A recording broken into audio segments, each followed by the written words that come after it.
The coordinated looting that overwhelmed police and left huge swaths of downtown and the near North Side ransacked threatens to turn Chicago into pre-Renaissance Detroit.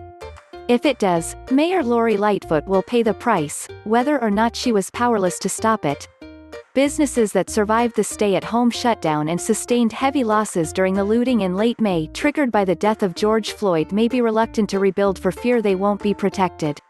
Even if they do, customers may not feel safe shopping, dining or going to the theater downtown. Empty nesters and young people drawn to the city by the nightlife and cultural attractions that made Chicago a magnet for corporate headquarters may abandon the city as well because they, too, no longer feel safe. Population gains downtown and on the near north and near west sides have helped offset the loss of Chicago's black middle class. If both groups continue to leave Chicago, the city will hemorrhage population and lose its tax base. That's something Lightfoot can ill afford at a time when the coronavirus pandemic has blown a $700 million hole in her precariously balanced 2020 budget. There's a limit to how many times retailers are willing to be kicked. Ellipsis.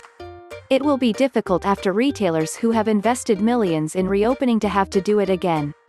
There has to be a lot of confidence that they can be protected and, so far, that confidence is lacking, said Rob Carr, president of the Illinois Retail Merchants Association. There has to be a long-term plan for protection. Retail is the largest generator of revenue, through the sales tax. As goes retail, so goes government finances. Jack Lavin, president of the Chicagoland Chamber of Commerce, said Lightfoot must get this situation under control as quickly as possible, or the economic engine of Illinois will suffer. So will the mayor's plan to rebuild long-neglected South Side and West Side neighborhoods. The best solution to equity issues is jobs. Your central business district creates jobs. Restaurants, retail, hotels, tourism, office space. If people don't feel safe, your economic engine suffers, Lavin said.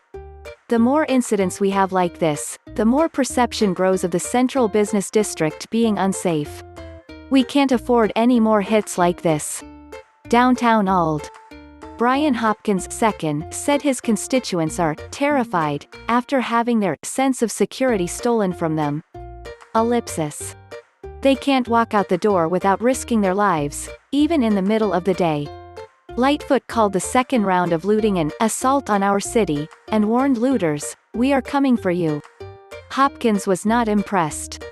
It sounded identical to the tough talk that we heard from her on May 31st, the last time this happened. What adjustments were made?